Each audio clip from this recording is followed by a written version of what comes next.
Hi everybody, I'm Bill Sanders and this is Watch Art Sci, the art and science of watch collection. Today what I want to talk about is Chopard. And Chopard is best known for being a world-class jeweler. Like Harry Winston and some of the other major ones. And they make jewelry, but they also make watches. And so what they have is that they have a lot of different categories that we're going to look at. They have the Happy Diamonds, the Imperial, Classic Racing. They have Classic Manufacture. They have ones that's called Diamond Watches. Now they have a category of sort of for their high horology watches called L.U.C, which is for Louis Chopard. And it just initials L.U.C on these five brands, or these five models, I should say. Elegance, Complications, Grand Complications, Heritage, and Tech. And so we're going to take a look at that. And there's, this is a big overview.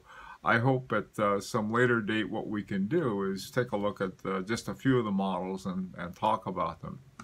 Now, before we get started, what I wanted to do is, Chopard is an interesting brand.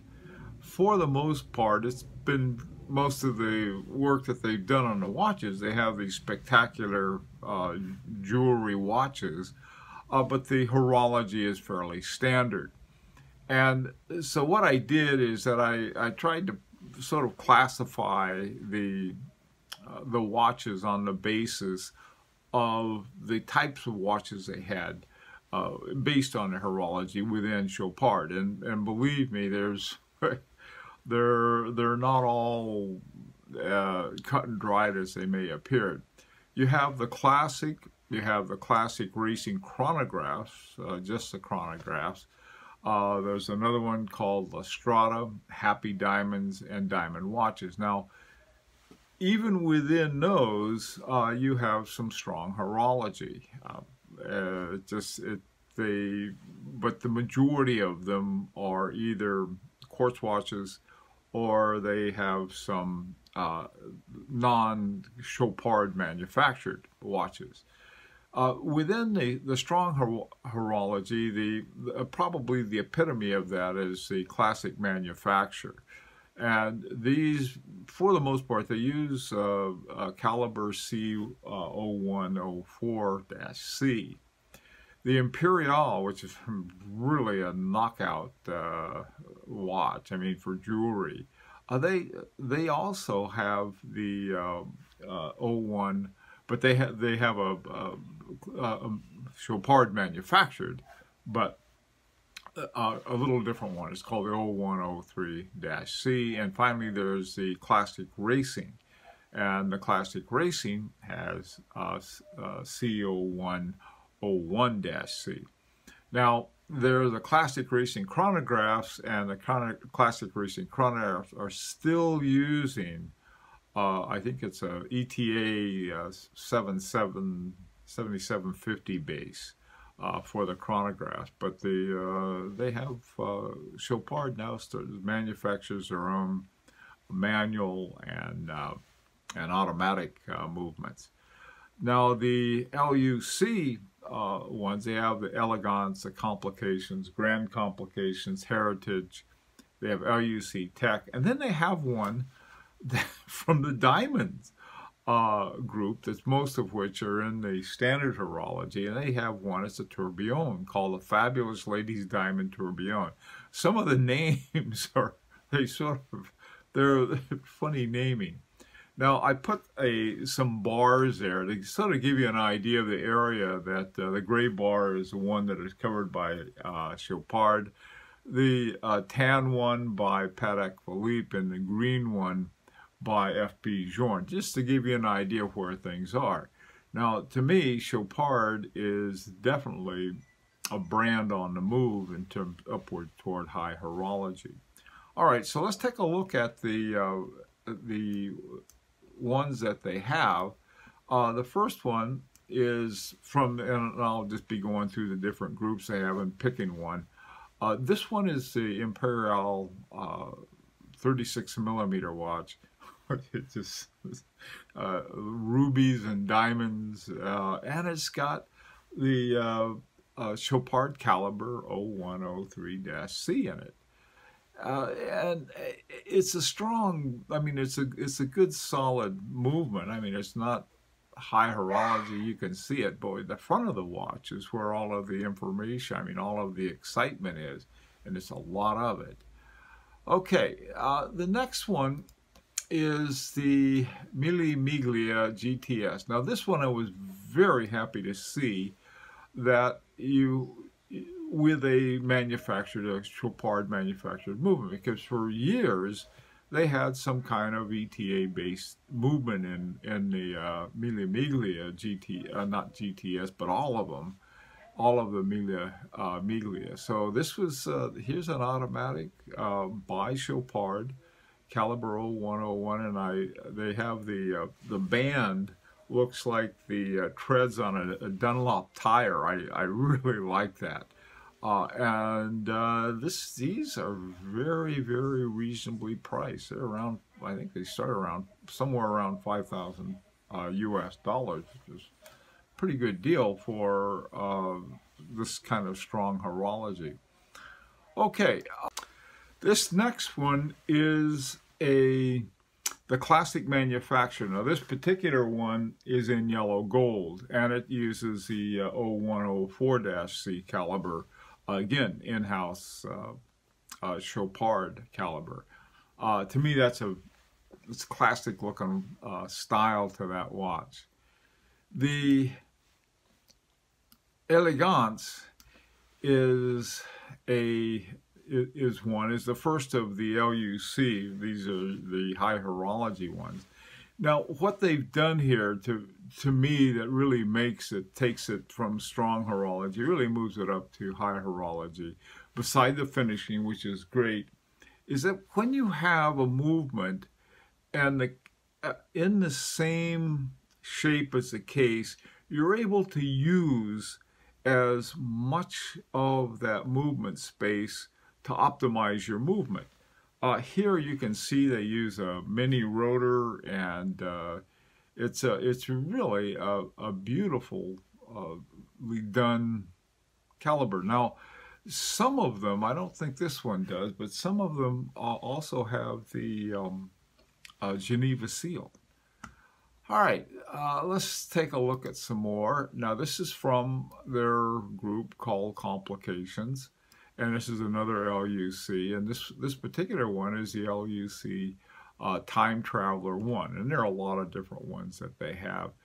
And here you have, again, it's another automatic, and it's in-house. And you have the finish on here is better than what you find on the non-L.U.C.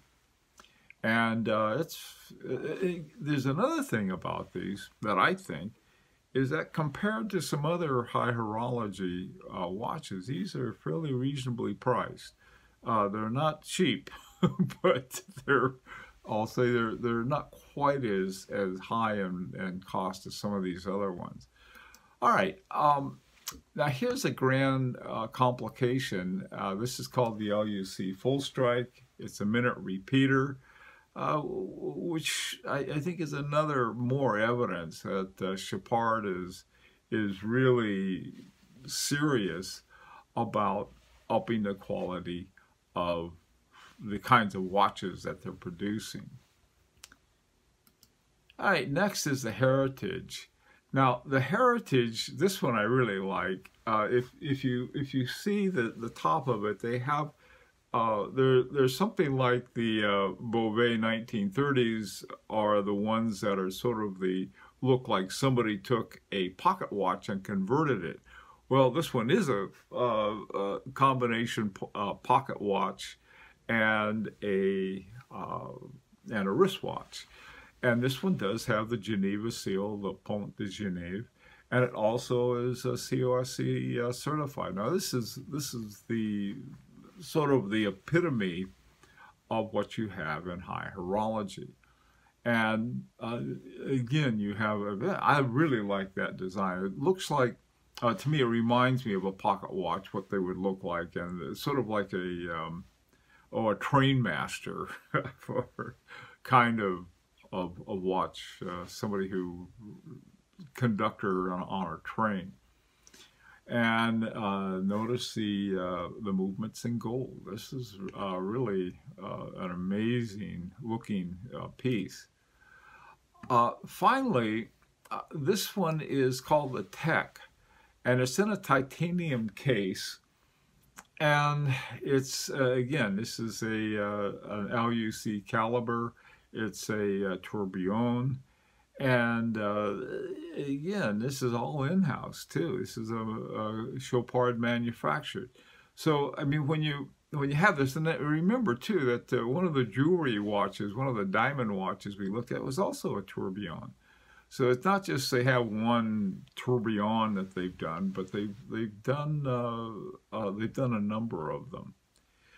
All right. Well, like I said, this has been an overview of Chopard, and the important thing to think of with Chopard, a lot of people, they were, oh, Chopard is just sort of like on the same level as Raymond Weil or some of these other ones that are standard horology. They use ETA or Solida or some other not their movement.